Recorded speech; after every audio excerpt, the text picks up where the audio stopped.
Hello and welcome to a new edition of WisdomNet TV, relaunching this series right at the beginning of 2020 with the new year here.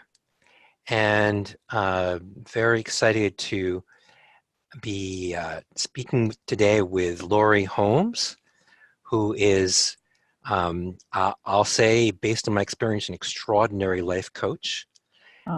Thank you. And who works based on the principles behind WisdomNet, which are generally known as the three principles. And why I felt moved to start with Laurie is that she has a story which really illustrates the power of this understanding of the human experience very practically in real life situations. In my experience, she expresses from the heart with truth and directness. I personally received very beneficial coaching from her. And I may get to some of my experience of that. And so this is why I'm drawn to have Laurie on today. I'll give a little more introduction in terms of her background. She's certified in a couple of coaching methods, which are also based on the principles. One is SuperCoach, another one is Clarity Coach. And with that, she is able to also act as a trainer, facilitator, mentor, and author. And at the end of the show, I'll give out her contact information, including her upcoming website. And until then, also, I love this. She just told me her motto is anything is possible. And so I love that. Yeah. So that feels like a great way to open up to anything being possible as we converse today. Yes. Thank you, David. I am very pleased to be here and excited to see what will show up today while we're talking. Great. Beautiful. So I'm aware that people listening to this may come from a wide variety of backgrounds. A lot of this may be completely new. So my thought would be that we perhaps start with your best description of the principles, particularly as they've impacted you, because lots of people get impacted in different ways, and then perhaps that can move into maybe an example or a story where it really changed your life on the ground, so to speak. Oh, yes. Well, the mind, thought, and consciousness, as the three principles are known as, to me, they really are metaphors for the way that life works. And when I think of myself, like, who was I before this understanding and who am I now? I would say that I was a victim of life. I was always blaming circumstances and other people for why I was feeling the way I was feeling, which most of the time was pretty crappy. And it looked like I had evidence and reasons why my life was the way it was. And I was looking to like ex-husbands and parents and siblings and teachers and bosses and, whatever life was throwing at me. I was not necessarily a very gracious person with how I was receiving some of those lessons. So I began an inward journey about 41 plus years ago, back in 1978, I believe.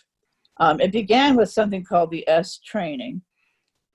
And the premise for the S training, for anybody who might have listened to it or was in one of those workshops in the early days when it was still called EST, it really had a lot to do with not living in the story in your mind as much as it was living in the present moment. So they would talk about the stories of our memories being like a tape recorder that would be like played on and on and on and on and on and on. And most of the time when we would open our mouth, we would be taking an excerpt out of that story. And that's what we would be talking about instead of being present in the moment to what was coming through. We were kind of reading the ticker tape parade in our own head. And so I remember one of my first shares, I stood up to say something and they went, "That's a story, sit down." And it just, like nobody had ever said that to me before. So I had no idea what they were talking about. What does that mean? That's a story. But as I grew in understanding what they were referring to when they said story, fast forward, 40 years later or however long it's been, and I came across the principles, I realized that it's really the memories that we hold that make us feel a certain way. And if we hold on to those memories like they're the gospel truth, and we're living our life from those memories, then we're not actually living in the present moment. We're living in the past memory or in a future possibility. And sometimes most future possibilities for people are fearful because they're worried about what's going to happen next.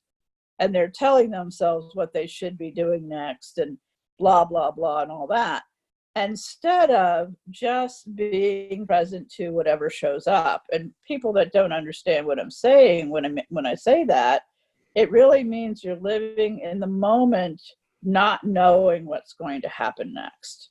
And for me, that has been an eye-opener, because that's being consciously aware, which is the second principle, consciously aware of what's going on right now, as opposed to having the memory of the past that I'm living in or the fear of the future that I'm living in. Instead, I'm living now. I'm living in this moment with however it shows up. So my most recent example of that was I was visiting my son Steve up in Illinois a weekend or so back, about mid-December. And I was staying in an Airbnb, and it was dirt cheap because I had 2 back-to-back trips. And so I was looking to save some money. And so I got this like Airbnb for like $45 a night. I thought, okay, I can definitely do that. And it's really funny how you spend so little money on one thing, and then, shit happens and you end up spending a heck of a lot more money because what happened to you. So I'm staying in this Airbnb, and when you walk in, you realize it's at the back of this house. It's a sub-level to the main level of the house. So there's a step down from the main level into the sub-level that I've been put in, which could have been a garage. It's hard to say what it was originally. And so you walk into a little tiny foyer area where you see a step up to the house with a door. They're all locked, several doors that are locked. So that's back into the main house. And then there's one little step down a hallway and my bedroom at the far end. Very nice little place. But that one step that I remember seeing when I originally arrived, and the following morning when I went up to get my coffee, I totally forgot about when I turned around to go back to my bedroom. And when I turned around and I was looking straight ahead instead of looking down, which would have been the smarter thing to do, I ended up falling. And in the moment when I realized that I was SOL, to coin a phrase, when my right ankle gave out, then my knee gave out on the right side, which was like I was like a house of cards that all began to topple over. And at the last bit, my left ankle just completely crashed over, and I think must have hit part of that little step, and down down onto the ground. It was like a cement floor with a little rug over it. And I am yelling, I am screaming, I am in serious pain. And all I hear is the dogs barking, because I'm at the back of a house in the middle of the woods with the church behind me, and absolutely nobody can hear me screaming. And there was a pause in the midst of that yelling and screaming when I realized that since nobody could hear me, what was the point of keep on going? Because the only one that's listening is myself. So, and then I said, okay, let's figure out if we can even get up. Then we'll call the police. So that's wisdom. Wisdom comes in those moments when, first we're in panic and we're in fear and there's pain, everything's happening. And then all of a sudden it's like that pregnant pause where things just kind of slow down just for a little bit. And that little bit of silence, I said to myself, okay, let's figure this out. Let's figure out if we can even get up. That was the first thing. If I could at least get up, that I knew that I was okay. It's like I might know that I'm okay, but I knew that my body was okay. And so I was able to get up. It wasn't easy, but I was able to manage it. I was able to dress myself and get myself cleaned up enough, get my son to come get me. And what that really speaks to is the resilience of all of us. It speaks to the fact that we really are okay from the inside out. My body might not have been okay in the moment when I hurt myself, and then later on found out that I'd actually fractured something in my ankle. That might not have been okay. It was fixable. There's something that could be done for it. But the part that people struggle with the most is the fact that they don't think that they're okay on the inside. We can fix broken bones and we can fix cuts and all that. But what we think needs fixing that actually doesn't need any fixing at all. It's the fact that we were born with this resilience and wisdom, and that we are always been okay. And because our feelings give us different clues, it sometimes doesn't look that way.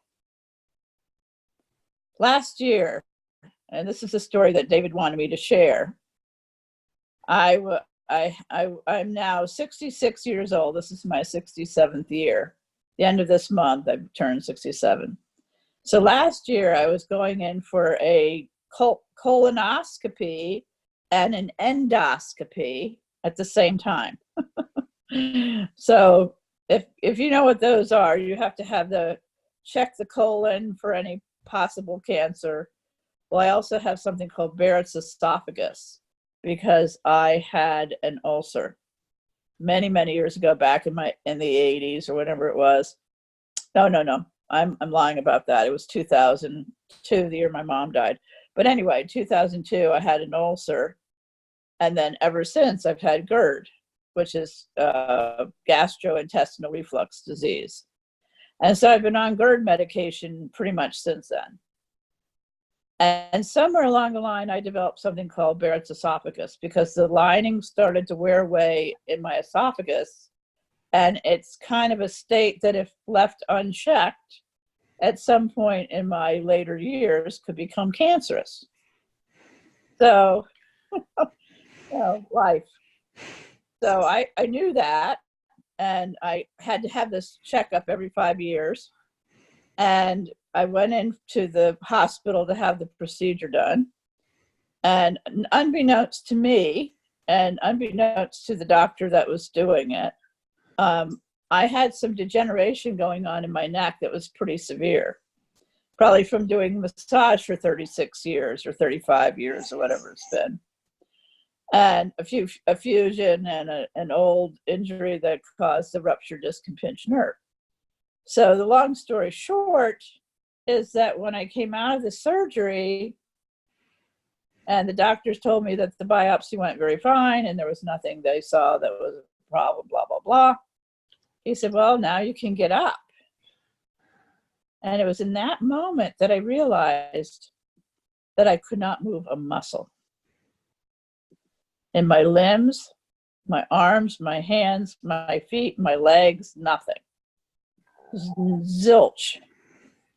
And they even came by to squeeze my hand, and I couldn't squeeze it back because I literally could not move my fingers.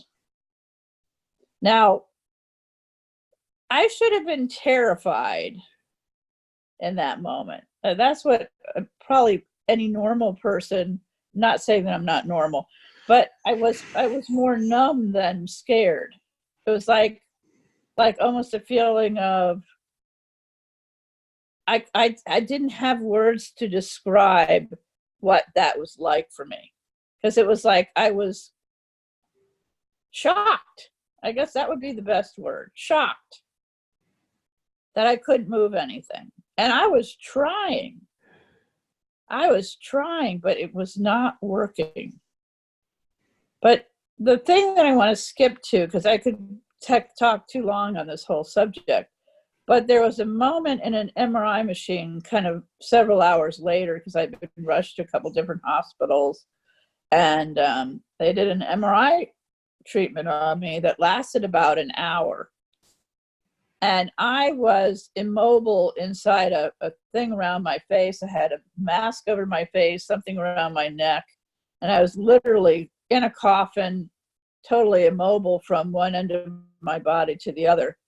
And very, very uncomfortable, because one of the odd things about this paralyzation, for lack of a better way of describing it, was that I could still feel.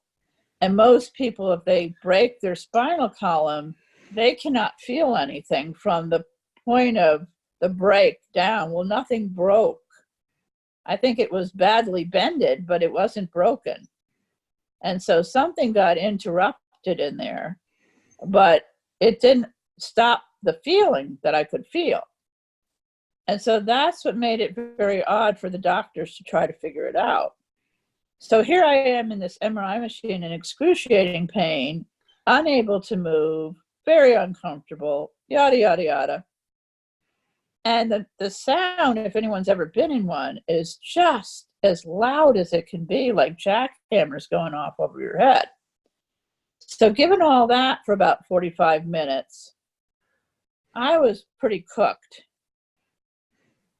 And it was like in that moment between, I was so cooked and I couldn't wait to get out of there. And then all of a sudden, again, that pregnant pause, that moment when the mind chatter just drops down and the silence begins. Somewhere in there, everything shifted. And it was like I came into this place of absolute joy, peace, contentment, laughter, music. The sound that 5 minutes earlier had been the worst jackhammer noise was music. It was like my whole world had shifted in a moment. And it was in that moment that I realized I was not my body, that I had a body, but I was not my body. And that, for somebody in a body that was not behaving very well, was a miracle, that I could feel that and know that. And I said to myself, very clearly said to myself, if I come out of this paralyzed for the rest of my life, I'm okay. If I die, I'm okay. And if I live, it goes away, I'm okay. I was okay either way. That's a spiritual experience of okay. And I was able to come out of that into my life knowing that no matter what happened, I was going to be okay. And this year, when I had that experience of falling, that was the moment that I woke up in that quietness, that wisdom returned. That's the succession of thought. We had mind, thought, consciousness. So that's when our personal thinking settles down enough for wisdom to take over. We all have it. It's in every single one of us. We were born with it.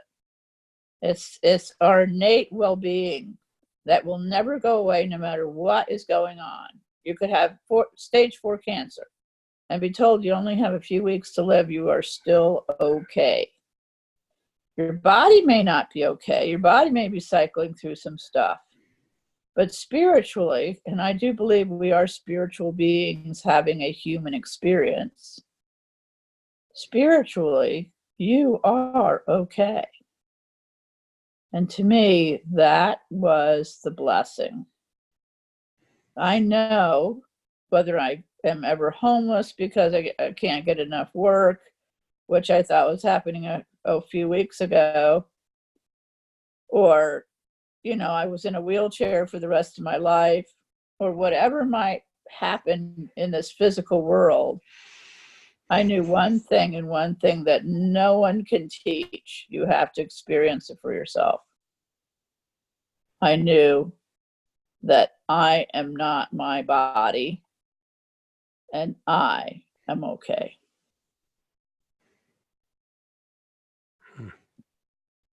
Yeah. Wow. Thank you. That's that story in the hospital was how I first learned about you, because you posted about it on Facebook, and it's so beautiful and amazing. That's what led me to be in contact with you, and then receive some coaching from you myself. And I want to just sort of share for the audience here that those are really clearly extraordinary circumstances, both the recent accident and then the time in the hospital. And to me, they're wonderful because they're examples, because they're what a lot of us would consider to be, extreme and maybe, impossible to feel well-being in, to feel okay, including particularly the first one around with the issue with physical pain and just that shift. And out of that space, I think what I've seen for myself is that these are examples of what's happening, available to us all the time in more day-to-day experience. It's extraordinary for many of us to know this or to experience what Laurie's talking about. Yet it's actually very ordinary because we do experience it every day. Like whenever we quiet down a little bit and mentally, we feel a little bit of calm. That's exactly what we're talking about here. That natural peace. It's nothing, really, special in a sense. And this is what I've loved about this. The teachings of the principles is that it says this is what's happening for us anyway already, and it's just a matter of noticing, like beginning to notice. Not about changing ourselves. It's not about intentionally changing our thinking. A lot of people may think that when we talk about thinking. It's not that, because that can be work and we can get more stressed out trying to change our thinking, but it's not necessary. It's because it's just noticing what naturally happens anyway, that Mm. when we slow down mentally, it feels better. Yeah. In my experience, every time, it always feels even just a little bit better, no matter how Mm. upset I may be. So, a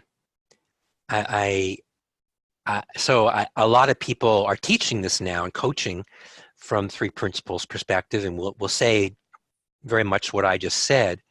And Laurie too, works with a wide range of people. Mhm. But it's just so inspiring to me to hear these particular examples, and especially around the body, where sometimes, me included, people can make an exception. Well, yeah, that's true emotionally, but not about physical stuff.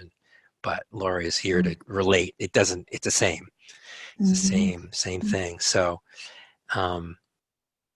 and perhaps you folks can pick up what I've gotten from Laurie is this certainty. Like, Mhm. I get, Laurie, that you have a knowing that is something that we can't get there by thinking our way, but it comes to us. Yeah, it just comes No, to no. us in different degrees, right? In Yeah. our lives. And the more we have some ears for it, or eyes, just by being exposed to Mhm. this understanding, then we're more likely to see it, I think. Yeah. Right? Yeah. Yeah, and it doesn't mean that I didn't have moments where I totally lost it either, because I did. Right. I remember coming from the MRI machine. Right. I had more than one, so I don't remember which one it was. Yeah. But I had an excruciating pain. I think it was after the 2-hour ambulance ride that I had to the second hospital. Right. And then they rolled me in for the next MRI. And when I came out of that MRI, I was fit to, or whatever I went in for, I was fit to be tied. I was like so emotional and so angry and so upset. And Right. I remember the moment when I realized that what I wanted really badly was a hug. Hmm. And I couldn't move my hands because I'm a massage therapist. I'm not used to not being able to hug people. Yeah. And in that moment, I could not get even the most basic pleasure, which was a hug. Yeah. And even though somebody might have put their arm around me or touched me or something, it's vastly different than when you can put your arms around another human being and feel their response to you by giving a hug back. Hmm. So I was really in a bitch mood at that point. Hmm. And but what was really interesting was that it was okay to be upset. Yeah. I wasn't trying to fix it. I wasn't trying to make it go away. I just was feeling it exactly how it was showing up in that moment. I was furious and tired and angry and hurt, and all those emotions were just coming out. And all the nurses could do was stand on either side of my bed, literally with their heads kind of in the direction of me, and just let me go. you know Now, what was really funny after that is that they gave me some opioids to calm me down, so that when I went in for the next MRI treatment, which was only a half an hour, I would be okay. It was like forced okayness, right? Right. So I went in completely out of it. Like, it was okay. They knocked me the frick out. And I sailed through that MRI experience. I don't even remember it. So when I came back into the room, I'm floating because they gave me too much opioids. Hmm. And the one nurse is going, "Oh, Laurie," they were trying to, get me to be awake. And I was just really happy floating in whatever space I was in. And they're like, "No, no, no, you don't understand. We gave you too much." And I went, "That's okay. That's okay. Yeah, but she's going to be, that's okay. I like her." Hmm. I remember that much of it. I remember thanking Yeah. her for taking me to that space. Now, it might not have been a real space. It might have not, it's not like the real present moment. I was off in La La Land with drugs, and they didn't give me any more. But what was fascinating about it for me is that those things take the edge off. That's what they're meant to do. They're meant to take the edge off so we don't experience life as it is. It's an altered state of reality that drugs give us. And that's why people like them. They're not good for us, but we like them because they put us in that altered state of reality. But what David and I are pointing to is that you don't need that to get to that same state naturally. And that was the experience I had in the first MRI machine when I shifted, when my thinking settled down just enough for wisdom to come through. And that was when I had it naturally, without drug interference. I had a natural high, a natural euphoria, a natural feeling of love and okayness. And that's the best thing that you can ever experience in terms of feel good, right? People fall in love, they get that drug called feeling good. That's it. People want to have that drug all the time because it feels good. The endorphins are flowing like mad in our system. That's what has us not feel pain when we have really bad pain and those endorphins start to flow naturally in our system. It helps to take that edge off of the pain. But you can get that just by being present. And people don't say, well, what does that mean to be present? It means when the thinking settles down. When your thinking settles down, you drop into that space. Your thinking slows down, your awareness speeds up, and you drop into this beautiful space of well-being in the present moment. And to me, there's nothing better than that.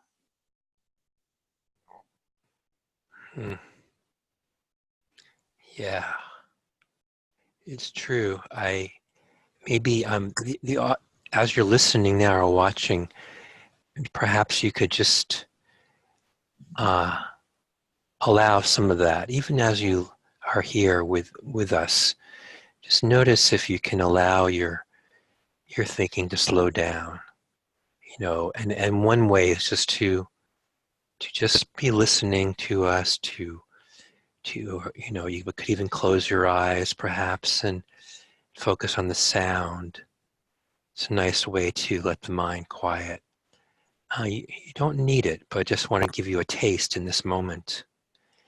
And it can be a subtle feeling, of just a little relaxation. And but as Laura's sharing, this comes from within us. It's natural to us as the thinking quiets down. And it's such wonderful, wonderful news. Nothing we have to do.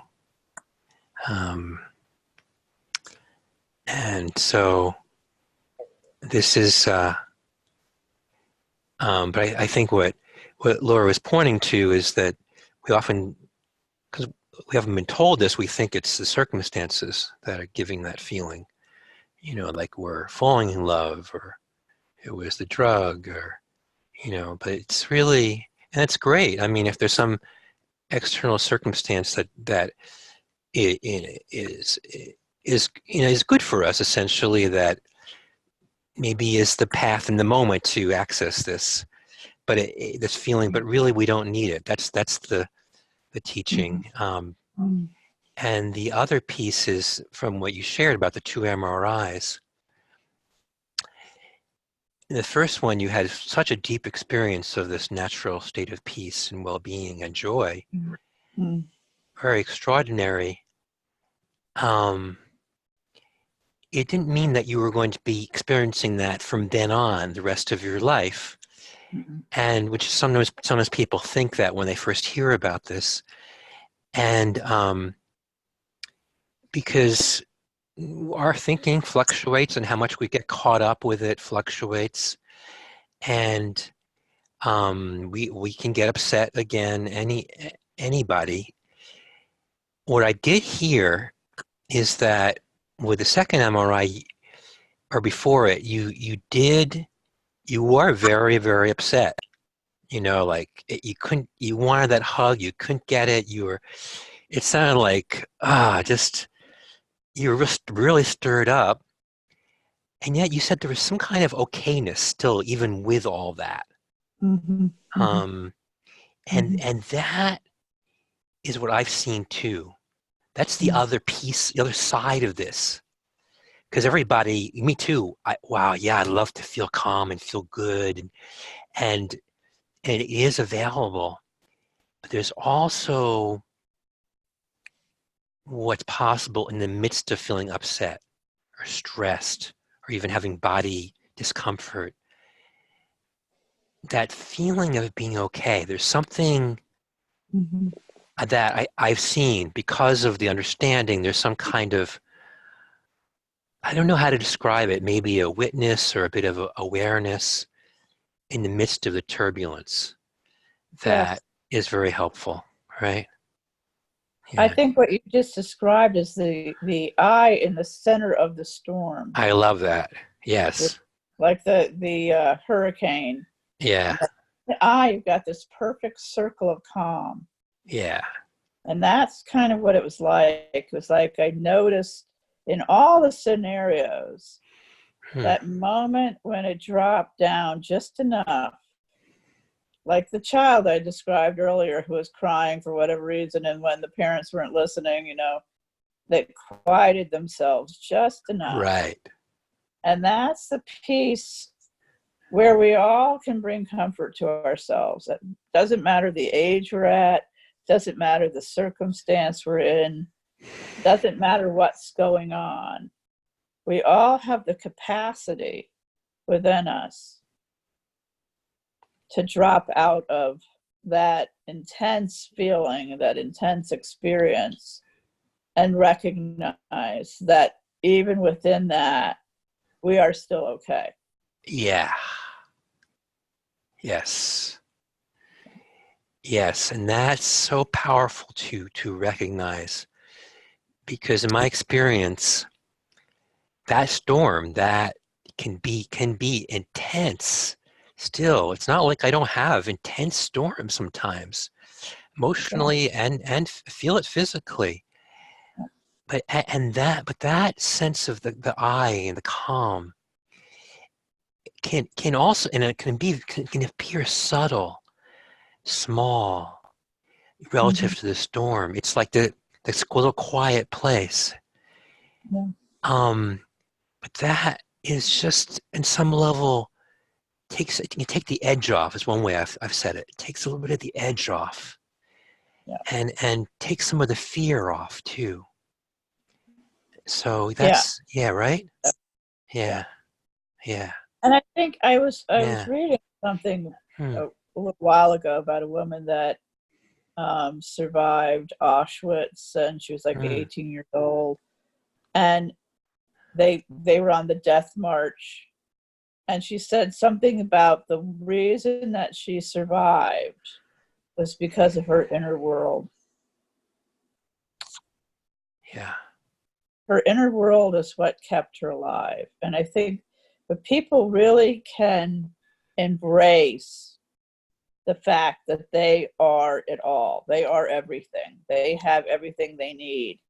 Yes, the body will go through whatever it goes through. Yes, people have sustained horrific things to their bodies. People have done terrific damage to other people.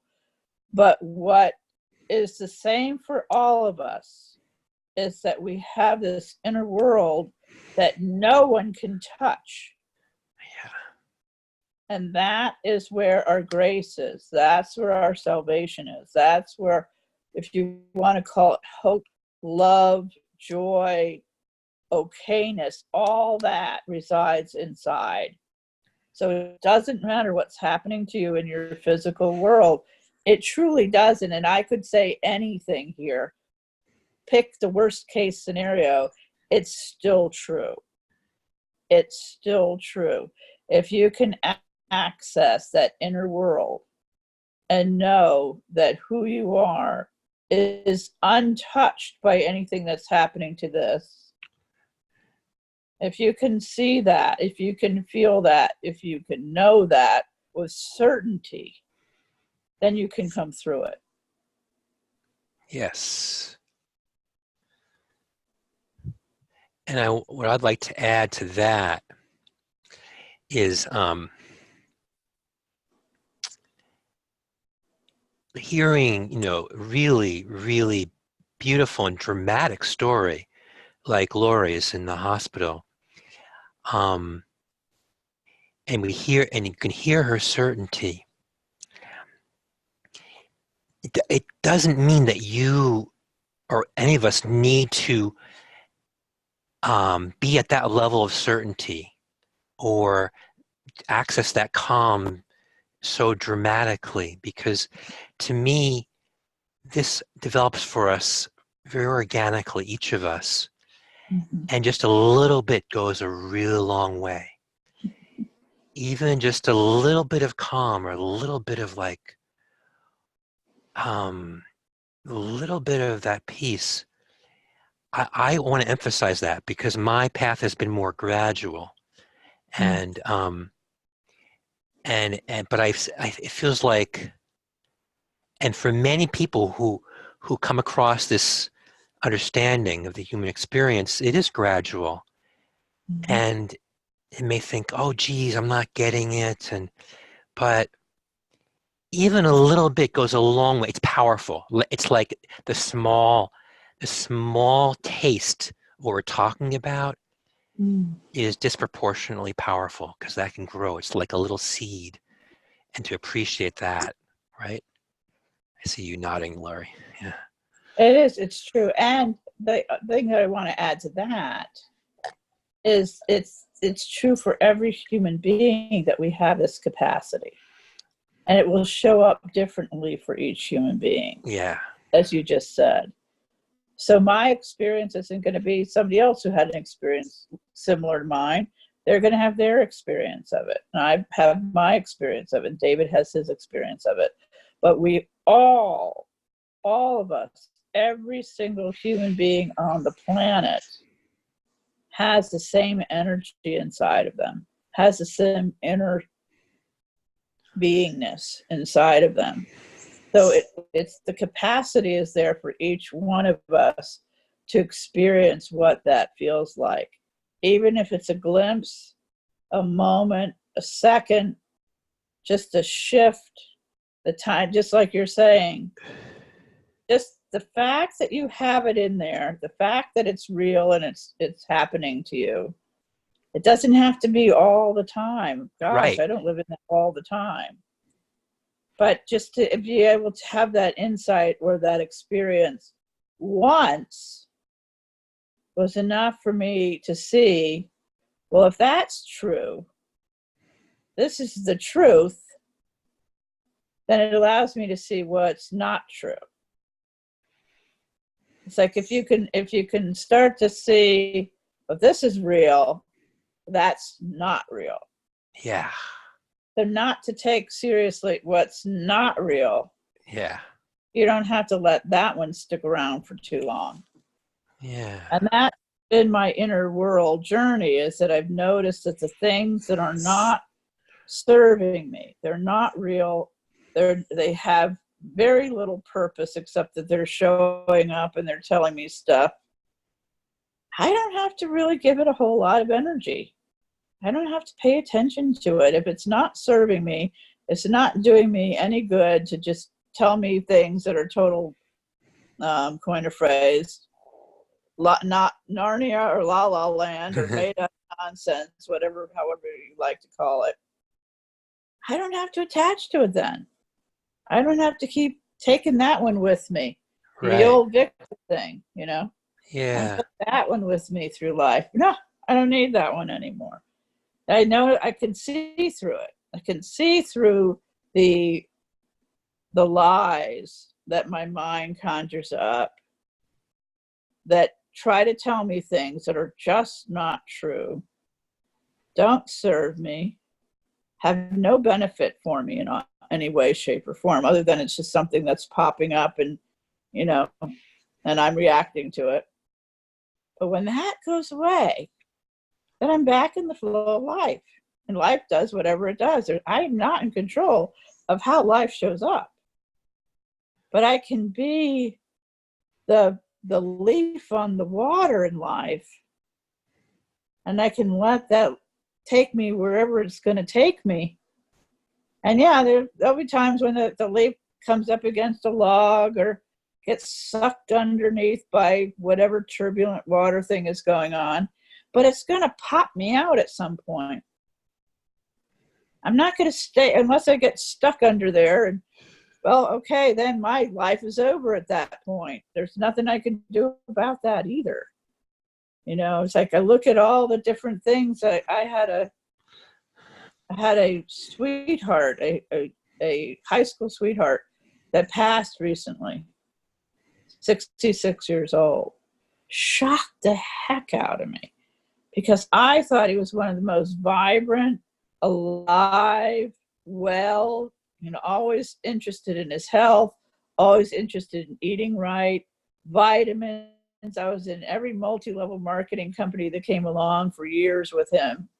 And he suffered from depression and just recently Parkinson's and died in his sleep. We don't know. We don't know. So if we don't know when that leaf is going to get sucked down and not ever going to pop back up again, then what's left is that we have this moment to make the most of. And I'd rather not spend my time struggling and efforting with thinking that's just totally made up. Who wants to spend all their time there? If you find yourself spending time in your head, and that's the reason for your problems, your anxieties, your fears, anything else that's going on in a negative fashion, it's probably coming from what you're thinking. And if your thinking is telling you this, and you're looking around in life, which to me is kind of neutral, it doesn't really care how we feel, and it's not coming from what's going on outside you, you could manufacture that it is, but if the cause of things is coming from the outside, like people think, then you would respond that way every single time that thing happened, or that person said that thing, or that incident occurred. You would have to respond that way every single time for it to be true. And if it isn't, it's because your mind made it up. So if your mind made it up and it's not true, why pay attention to it? That's what I've learned. That's what I've become more aware of. That's what I've seen, why the principles are so powerful. It's because of the simplicity of it. It points to one thing and one thing only. We live 100% of the time in the feeling of thought forming in the moment. And that's it. That's it. That's all that's ever happening. Take a look. You're only feeling your thinking in the moment. You can never feel your circumstances, ever. No matter how much it looks that way. Because if it were true, then your feeling would be the same as everybody else's for the same circumstances. And I guarantee you it's not that way. So it can only be coming from one source and one source only. The old noggin, the old ticker tape parade, the one that carries the memories forward. And that's what you latch onto. So just imagine what it would be like. What David and I are talking about is a possibility where your thinking no longer controls you. Yes, because you sense there's a presence, a being, an experience beneath the thinking, Exactly. that calm beneath the thinking. The And calm below the storm. exactly, the eye of the storm, the calm, and eventually the storm goes. And a lot of people kind of it is comforting to know the storm calms eventually. But I think what's, to me, even more powerful is to know that right in the midst of it, there still is that eye, that calm. And so, um, Yeah. that's Another way of saying it is one thought changes everything. that's true. Dropping that thought. Particularly, it's like Letting it, yeah, it letting it just, go, letting that thought go, which is causing so much turbulence. Yeah, that's what changes everything. I like to emphasize going in that direction. So, yeah. So, mm-hmm. we're sharing from the best of our abilities what we've seen here, um, and it's very possible just by listening to see something. There may be a lot you're hearing today that doesn't quite make sense, and it's okay. I encourage you not to try to struggle with it, but just stay Mm-hmm. relaxed. You might consider listening to this again, or even, a few times as you're drawn. Just see what occurs to you. In the more ease, the more relaxation, the more we tend to see. I've seen, because our turbulent mind leaves a space for something new in that case. Yeah. And I also want to say that,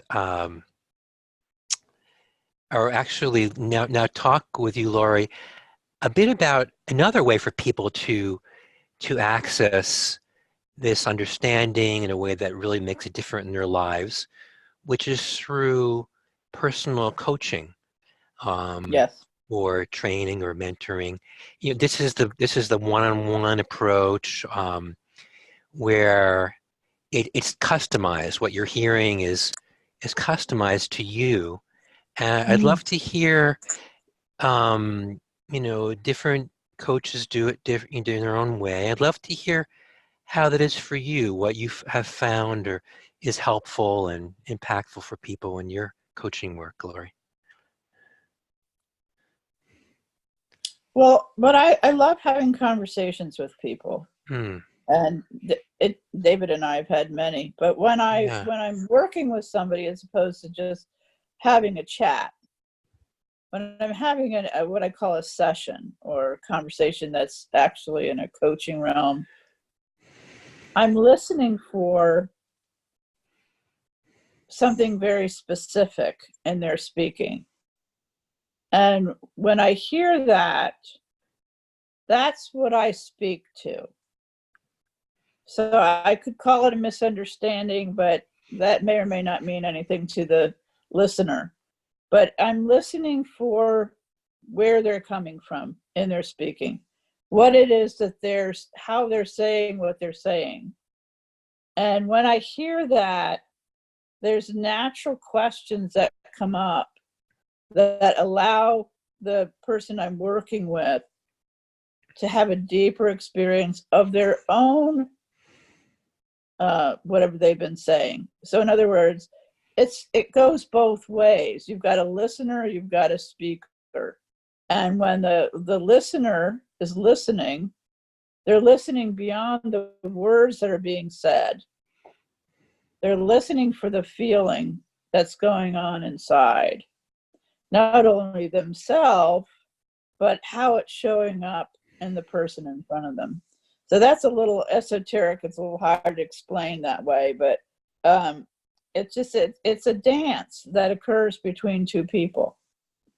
And the deeper the listening, the more you hear beyond the words that are being said. So the question then really speaks to that. And then it allows for the person that's your client, in the case if it's David or whoever, for them to seek their own wisdom, because they're the ones that have the answers. I don't tell anybody what to do. That's not, coaching isn't about advice. It's really about listening deeply for what that other person isn't seeing, where they're stopped by their own thinking. And once that clears, and that's why I say I'm a clarity coach, once that clears, once their own thinking clears, they drop down naturally into their own wisdom. And it doesn't matter if you know this stuff, because I work with coaches, and we can often be just as blind to our own things as anyone else. And so why work with a coach is because I can't see what I don't see. David can't see what he doesn't see. But between the two of us, I become that listening post for his own natural wisdom to show up, and vice versa. And that's really the beauty of this work. And once you kind of clear out the things that you don't see, and you can see more clearly, now you can take action on those things that you haven't taken action on, because whatever got in the way has now been cleared. It's like the best analogy that I listened to today about trees, that if you want to prevent a forest fire, you clean all the debris around the trees and in the forest, and you clean up all the branches up to the live branches, because then the fire has nothing to attach to. And that's exactly like thoughts. If you get the debris of the old thinking out of the way, of all the old dead branches out of the way, which is where the fire is being consumed by our thinking, and all that clears, then the fire can just rush on by, and it doesn't damage anything because it's got nothing to hold on to. And that's the beauty of this type of coaching. We clear out the debris so that the person has a clear mind and their wisdom is available to them. Yeah, that's beautiful. And what I'm hearing that you do is to, in some ways, act kind of like a mirror to help them see, because as another person with understanding, you're outside of their thought system, their storm, and you have some perspective. And with your training and understanding and your own clarity that you've cultivated, you have an ability to see how that person is kind of storming, and help them see that for themselves. Yeah. And in my experience, because I coach as well, then that storm can naturally calm when the person sees it, becomes awake to it. Like, this is Yeah. not about making ourselves doing something. It's increasing our awareness, going, oh, okay. And this is what's right? Yeah. Yeah.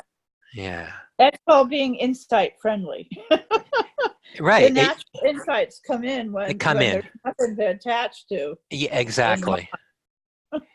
Yeah, they come naturally. So there's a Yeah. big emphasis I've been recently in my life. I've been really appreciating the quality of ease. Mm. I've seen so much conditioning culturally in my life to effort, to struggle, to work, and all of that. What I've seen is basically a lot of it is more thinking, more, and this is the opposite, because kind of this quieting is a kind of letting go, and ease comes in, and the clarity that Laurie you're talking about. Mm. So it may be very different if you've received life coaching before, which is a very broad, very popular area now. There are many ways to experience it. Coaching with from this understanding with the three principles, it's really it's more of an opening, a looking together, the coach and the client, Mm-hmm.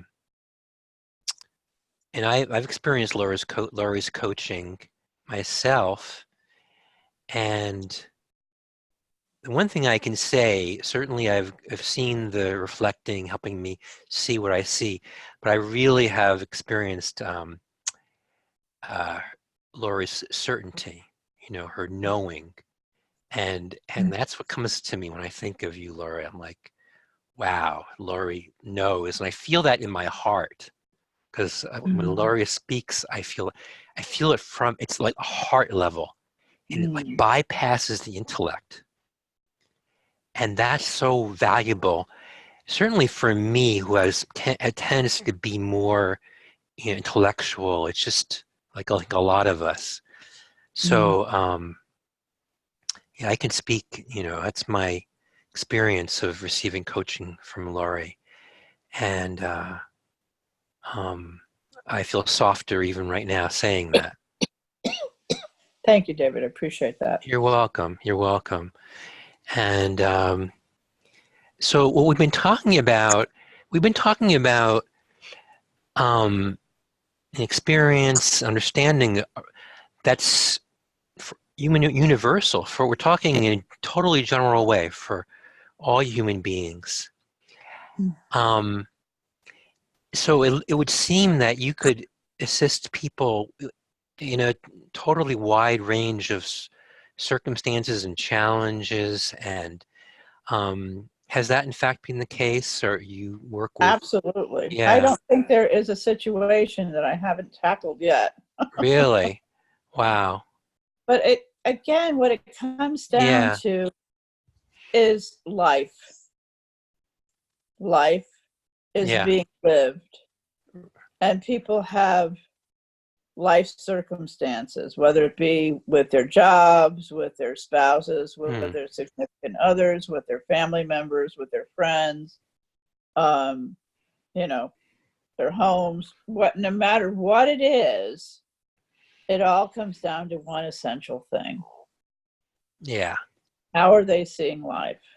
Yeah. Are they seeing it from the outside in, victim mode? Are they seeing it from the inside out, how life works? Yeah. And that once you see how they're seeing it, then it's very easy to address it, because now you understand it from how they're seeing life. And if they're seeing life backwards, I like to call it backwards for lack of a better way of saying it. Yeah. It just kind of help them turn themselves around so they can see how it works. I had a lady in my apartment the other day, and I don't even know what I said. She's going, "Oh, I should be writing this stuff down." Right. Because she was having insight after insight, and we were just basically talking about how thought works. But the minute people start to see it, and everyone sees it when it's truth. When you speak truth to somebody and they hear that and they can see that's how it works, it's amazing how quickly their own life starts to turn around, because you've been looking at it from the wrong end of the horse. Yeah. You ever heard that expression? Totally. I like it. You're not going to get a whole lot accomplished if you're looking at it from that. Yeah, that's right. You're going to get kicked, probably. Right. Exactly. Yep. Yeah. Saying donkeys would probably be worse. Yeah. But And a anyway, lot of us can feel that way, like we're living life at the wrong end of the donkey. So I think a lot of us can relate to that. Yeah. So just to give people a flavor, a little more specific, could you just kind of sort of name some the areas that you've worked with people that have been helpful? Just kind of the range, Well, you can get a sense. relationships for one. Right. One of the things that I've become very clear on in the last couple of years is the most fundamental relationship we have to have, bar any, is with ourselves. Mm-hmm. So if we can't have a relationship with ourselves, it's hard to have a relationship with anyone else. Yeah. So relationships are very fundamental in how we navigate our world. How we are with our own parents or children, our spouses or loved ones or significant others or whatever it is that we have in our life, our bosses. So we have to be able to navigate the world of relationship. Business is something that comes, I would not call myself a business coach, but I have worked with many people on their businesses. Because again, it comes down to that fundamental understanding of how you're seeing what it is that you want to do. What end are you looking at it from? And so once I understand what end they're looking at it from, that's a very easy thing to address. So it can be on any subject, basically. And I say I'm a leadership coach because I lead people. I do workshops. I can run retreats. I can speak in front of crowds. So I can be all of those things. I'm a mentor to other coaches. I coach coaches. I love that. I love coaching people that have never heard of it before too. So I've got a very wide variety of things that I can do, but it comes down to one thing. It comes down to clarity. Once you have a clear mind, it's much easier for you to know what to do next. And that's what I like to work with my clients on, is becoming clear. So then any problems that they have that they brought to the table, they clear up. When I was having this conversation with this woman the other day, she said, well, what about problems? I said, well, give me a problem. And about 2 seconds later, she goes, oh, yeah, it's all made up, isn't it? Problem solved. Right. Yeah. Yeah. Yeah. Brilliant. Brilliant. So that's it. Once you understand where someone's coming from, then that's what you have a conversation about. Yeah. Yeah. Beautiful. So it's a wide range of, I mean, you just painted a very wide range, and like relationships, knowing your background, I've seen it's the whole range, that whether it's partner relationships or relationships with parents or children, anything, right? It's the full range that you've worked with. Yeah, and Yeah. people within that, they may have anxieties and fears and depressions Right. and addictions, and Yeah. but all of that fits into it, because if you're relating to other people, Right. you're relating through this filter of how Right. things are coming to you or through you. Yeah. Yeah, yeah. So also, just in a broad sense, addictions, anxiety, depression, that's all part of what you work with. Yeah, I want to give because it's people a all part of sense. human. Right. It's all part of, in pain. You and I have had many discussions Yeah. about. So, Yeah. pain, addictions, depressions, fears, anxieties, they all fall into that same category of, we're all human, Yeah. and we're all being in relationship with each other on some level. And this is what I'm dealing with today. This is what's going on for me. This is how I'm feeling. Yeah. This is what I'm struggling with. And even if we're by ourselves, then we're really in relationship basically to our own thinking, which actually is the case anyway. Right. We're So always in relationship to our own we're thinking. always have that that prime, We're in right. a crowd or we're by ourselves. Exactly. So for people out there who think they don't have a relationship problem, but they're just anxious or depressed or have an addiction, that's what you work with as well. By the way, Right. I don't know if anybody else noticed, Yeah. but you've gotten so dark over there. All Oh, I see are your eyeballs. oh yeah. Well, it's interesting. This is natural lighting here, and my first time trying in this space. So maybe Well, that's a I good can't see sign. you at all. I can't see Okay. you at Well, all. All right, all right. Well, Totally. it's probably a good sign for us to wrap up pretty soon then, which I was feeling is a good timing. Um, yeah, so let's make it easy for people to be in contact with you if they would like. Um, Mhm. you told me before the show your website and phone number, so I will read that. Now, your website is um, It's is under being built. construction, being built. But Yeah. even right now, if you go there, you can get a link to a Facebook page, which is about mentoring coaches, and that will give you some sense of But I will mentor anyone that isn't a coach too. right, So right. You're open yeah, to all comers, is what I exactly. understand. I And so mentor anyone. yeah, but sometime in this early 2020, this website will be live, Yeah. and it's Life Without Limits now.com. Mhm. That's life without limits now.com. Um, and you have a direct phone number too, 843-422-7454, 843-422-7454, and that's in the United States. So if you're Yeah. calling from outside, you needed to do the country code and so forth. And I'll put these in the show notes too, in case you're listening to this and driving or something.